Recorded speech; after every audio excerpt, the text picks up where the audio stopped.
Kufika pale sasa, maana mganga nilimkuta na nguo zake za uganga. Cha ajabu narudi pale namkuta mganga kashabadilisha, kanivalia kaniki lake jekundu hilo. Awe hilo kaniki hapo mbele kwanza nikastajabisha. Kitu nakwambia kimedinda, yani kitu kiko hivi mguu wa mtoto.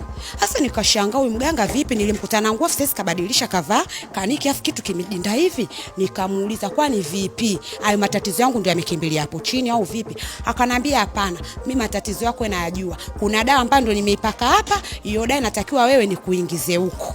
Nikamuuliza uniingize huko wapi? Dawa natakiwa tuweke na kutoa. Awe nikastajabisha, tuweke na kutoa. Akakwambia inama hapo dada, una matatizo mazito wewe. Kwa hiyo inama hapo, ngoma tuingize. Kwa kuwa ukiangalia na shida na matatizo pale, na kabla nisijafika pale alishaniambia matatizo yangu anajua. Nikainama, ndugu yangu nitafanyaje, ndo shida tena. Inama, mtu kapaka mafuta kitu kimedinda kinawaka, unaambiwa kinamelemeta. Yaani kama lile futa sio alinipakia futa lana zila mtoto mchanga, maana hata sielewi. Mama nikashika. Awe jamani, nyewe yule mganga sitokuja kumsahau uko Mbagala. Mama nilishika bomba, mama aliingiza mguu wa mtoto jamani. Ta.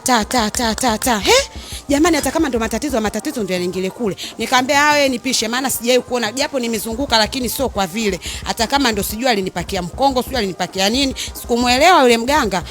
Nashangaa tena ananiinamisha tena. Anakuambia hiyo ya pili.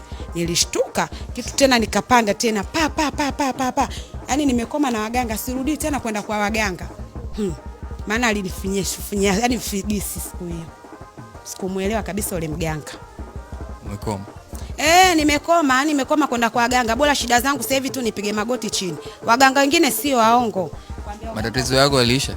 Matatizo yangu hayajaisha kwa sababu pale matatizo sio yale, hayakuisha. Yaani matatizo hayajaisha. Na unakaa ndio aliongezea matatizo. Kwa sababu nilivodi tena kunikuwa na matatizo tena. Maana hicho kitu alichonipa tena niliweza kuumwa. Wewe fanya mchezo nini?